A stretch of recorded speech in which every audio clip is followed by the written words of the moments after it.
Assalamualaikum warahmatullahi wabarakatuh. Alhamdulillahirabbil alamin. Allahumma shalli ala Muhammad wa ala ali Muhammad. Berjumpa kembali bersama saya channel Al Husain. Kali ini saya akan membuat sebuah audiobooks, yaitu sejarah yang ditulis oleh Lothrop Stoddard, yaitu Dunia Baru Islam. Memasuki bab ke pertama, bagian kelima. Mereka tidak lagi memperhatikan urusan agama, padahal mereka dilahirkan di dalam agama itu. Para pembawa dakwah merdeka di Turki dengan berani mengatasi segala malapetaka dan tabah menghadapi penderitaan dan tangan besi Sultan Hamid. Mereka bekerja di bawah tanah atau menyingkir keluar negeri dan berhasil pada tahun 1908 mengobarkan revolusi yang menumbangkan pemerintahan tangan besi. Lalu lahirlah Turki muda.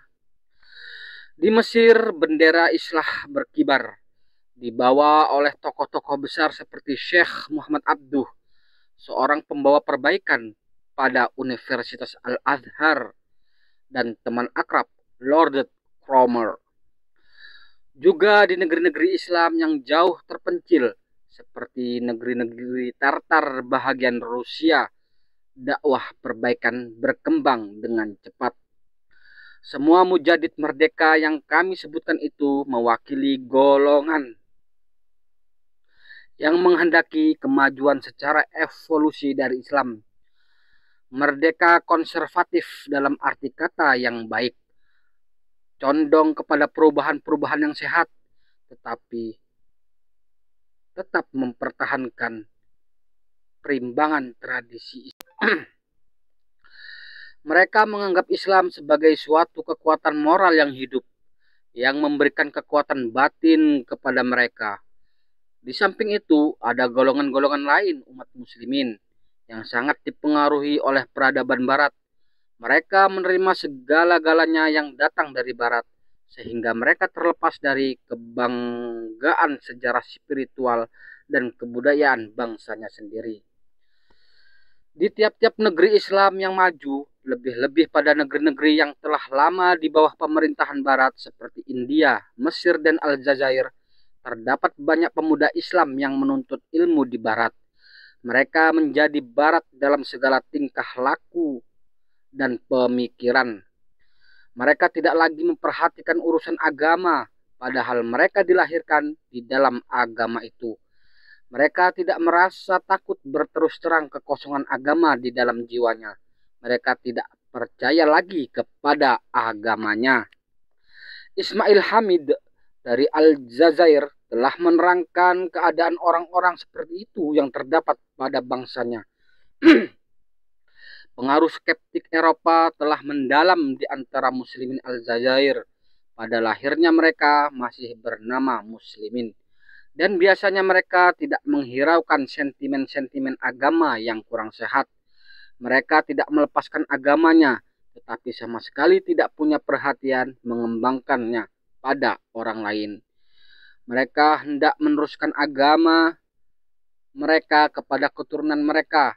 Ini bukan kepercayaan lagi, juga bukan bernama kemerdekaan berpikir, tapi kelesuan atau kelemahan. Di samping golongan itu, kita jumpai golongan-golongan umat muslimin yang jauh berbeda dengan golongan tadi. Dalam golongan ini terdapat kombinasi sentimen-sentimen yang sangat bertentangan. Pengikut golongan ini terdiri dari pemuda-pemuda Islam yang sudah kekenyangan dengan paham barat yang radikal, seperti paham ateis, paham sosialis, komunis, dan lain-lain. Tetapi anehnya kaum radikal fanatik ini suka mengadakan kerjasama dengan kaum Islam yang fanatik reaksioner dalam kebencian bersama terhadap dunia barat. Golongan radikal ini menganggap dirinya sebagai pemimpin dan penguasa masa yang tidak maju, dan mereka sangat menginginkan kekuasaan politik. Mereka sangat membenci dan menentang kekuasaan Barat yang tidak membenarkan keinginan mereka. Mereka kebanyakan adalah kaum nasionalis yang ekstrim, sedangkan mereka juga terlibat dalam rencana-rencana reaksioner dari pan-Islamisme. Bukan sekali dua telah kami lihat bagaimana golongan ateis itu pura-pura fanatik Islam dan dengan cara bersungguh-sungguh mengobar-ngobarkan semangat Islam. Agama Books telah melukiskan dengan tepat sekali tipe golongan tadi. Dengan kata-kata, saya kenal seorang yang pekerjaannya adalah sebagai seorang Islam yang memperalat agamanya untuk memperoleh sukses dalam hidupnya. Lahirnya dia memenuhi semua syarat-syarat sebagai seorang Islam. Kadang-kadang dia di muka umum tampil ke depan sebagai kampiun dan juru bicara kaum seagamanya. Tetapi saya tercengang mengetahui bahwa pendiriannya tentang Islam dan Nabi Muhammad SAW sedemikian rupa, sehingga mungkin Voltaire atau Gibbon pun akan menolaknya dengan marah dan jijik. Nanti akan kami lanjutkan penjelasan tentang segala aktivitas golongan tadi dalam pasal-pasal mengenai soal pan-Islamisme dan nasionalisme. Yang hendak saya tekankan di sini ialah pengaruhnya yang jahat dan merusak terhadap kemungkinan untuk mencapai perbaikan dalam dunia Islam, sebagai diidam-idamkan oleh para mujadid yang jujur. Keinginan jahat golongan tersebut untuk mengobarkan semangat keagamaan fanatik dalam jiwa massa rakyat yang banyak, dan kebencian mereka terhadap segala sesuatu yang berasal dari Barat, kecuali penyempurnaan di bidang militer, dengan terang digambarkan dalam tulisan salah seorang pemimpin Turki muda yang terkemuka sebagai berikut. Benar, agama Islam terang-terangan memusuhi dunia peradaban yang maju. Ketahuilah, hai kaum cendekiawan Barat, bahwa seorang Nasrani tidaklah punya arti apa-apa bagi kami. Alasan kami ini mudah dipahami dan tegas. Kami berkata, barang siapa yang sesat jalannya dengan memungkiri ketauhidan Allah dan diambilnya beberapa Tuhan selain Allah, maka orang itu ialah manusia yang paling tolol. Bicara dengan orang itu merupakan penghinaan bagi yang menciptakan sekalian alam dan bagi alam pikiran kami. Karena orang yang mengambil Tuhan selain Allah dan mengingkari keesaannya, sesungguhnya berhaklah mendapat kutukan untuk selama-lamanya. Memeranginya, membawanya masuk Islam atau menghancurkannya adalah tugas paling suci bagi orang yang beriman. Inilah yang diperintahkan oleh Tuhan kami. Tiada Tuhan selain Dia. Maka kami di dunia ini hanya ada orang mukmin dan orang kafir. Cinta kasih dan persaudaraan bagi kami sesama mukmin. Kutukan dendam, benci dan perang untuk orang kafir. Yang paling jahat di antara orang kafir ialah yang selain mengakui adanya Allah, menciptakan pula Tuhan lain yang punya ibu bapak dan anak-anak. Kafir-kafir seperti ini membahayakan kedudukan kami. Ajaran-ajaran seperti itu terang-terangan menghina kemurnian agama kami. Berhubung dengan orang-orang kafir berarti nista bagi badan dan siksaan bagi jiwa kami. Walaupun bencimu, kami telah mempelajari badan-badan politikmu dan organisasi militermu.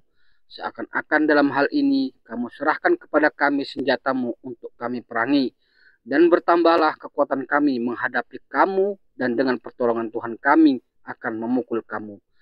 Pada waktu kamu menjalankan api gairah keagamaan kami dan mengobar-ngobarkan ingatan kami kepada pahlawan-pahlawan muslimin yang telah gugur syahid pada jalan agama.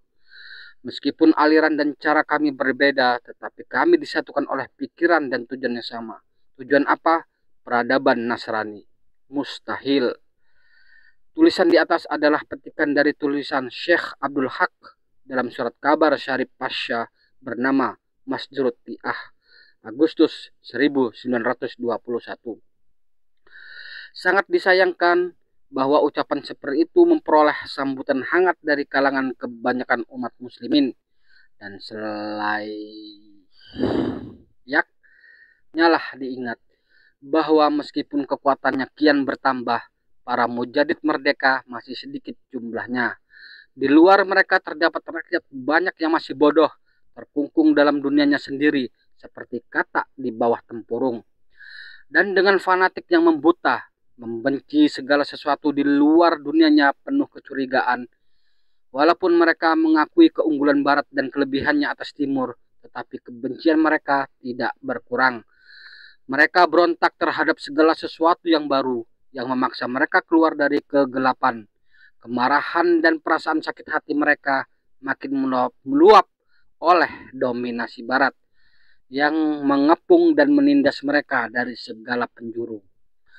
Orang-orang seperti ini bagaikan tanah liat dalam tangan para pemimpin golongan nasionalis dan pan-Islam yang dapat memperkuda dan mempergunakan massa untuk tujuan-tujuan mereka yang mengerikan. Islam dewasa ini sebenarnya dirobek-robek antara dua kekuatan. Kekuatan golongan mujadid bebas dan kekuatan Calvinisme yang reaksioner. Golongan pertama tidak hanya memperoleh kemenangan untuk perbaikan secara evolusi, tetapi nampaknya sejarah berada di pihak mereka. Sejarah berada di pihak mereka.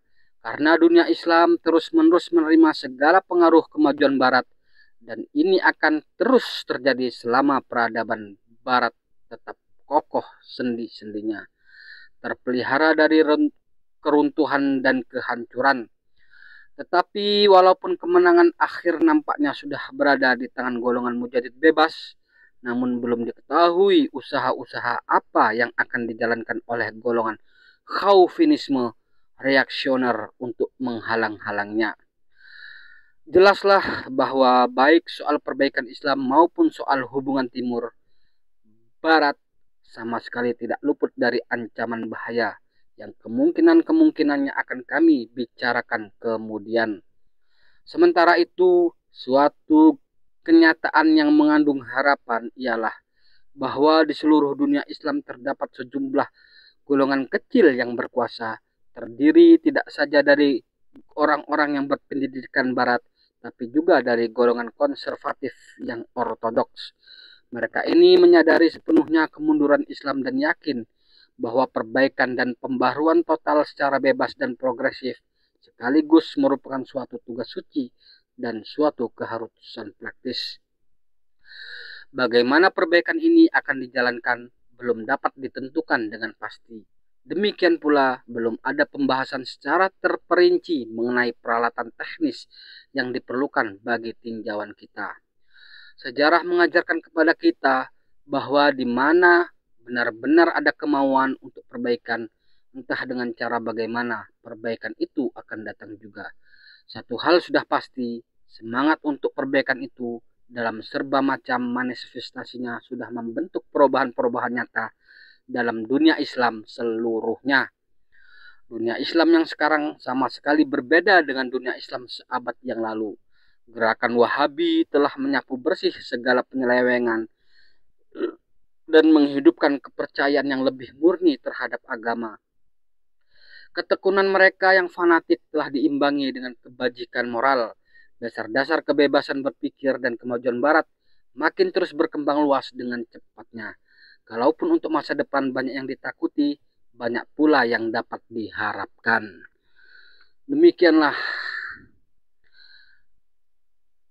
bacaan kali ini. Bacaan kali ini termasuk bab terakhir dari bagian bab terakhir, bab pertama, bagian akhir. Bagaimana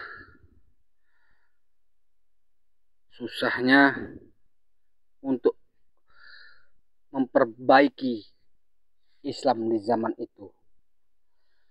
Tetapi menurut Lord Stoddard, gerakan Wahabi telah menyapu bersih segala penyelewengan dan menghidupkan kepercayaan yang lebih murni.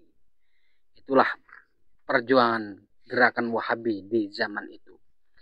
Subhanakallahumma wa bihamdika asyhadu an la ilaha illa anta astaghfiruka wa atubu ilaik. Assalamualaikum warahmatullahi wabarakatuh.